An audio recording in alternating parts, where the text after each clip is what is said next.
અંકલેશ્વર શહેર એ division police મથકેથી મળતી માહિતી મુજબ જિલ્લામાં વનસ્પતિજન્ય માદક પદાર્થ ચરસ ગાંજાનો કેસો શોધી કાઢવા ઉપલી અધિકારીઓની અપાયેલ સૂચના અન્વયે police inspector Shri H B. Gohil અંકલેશ્વરને ડિવિઝન પોલીસ સ્ટેશન નાઓની સૂચના મુજબ પોલીસના સ્ટાફ માણસોએ ડિવિઝન વિસ્તારમાં પેટ્રોલિંગમાં હતા તે દરમિયાન અંગત બાતમીદારથી બાતમી મળી હતી કે એક સફેદ રંગની હ્યુન્ડાઈ વર્ના ફોરવ્હીલ કાર કે જે સુરતી ભાગોળથી ઉમરવાડા તરફ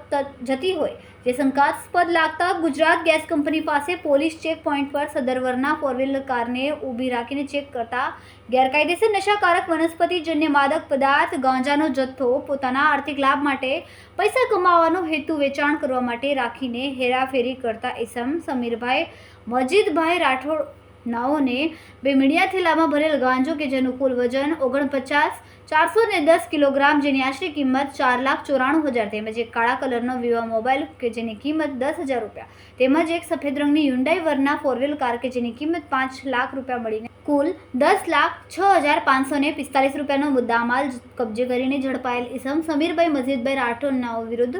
કાયદેસરની કાર્યવાહી હાથ ધરી છે તથા અન્ય ઇસમ રાજુભાઈ નાઓને વોન્ટેડ જાહેર કરીને વધુ કાયદાકીય તપાસ હાથ ધરી છે.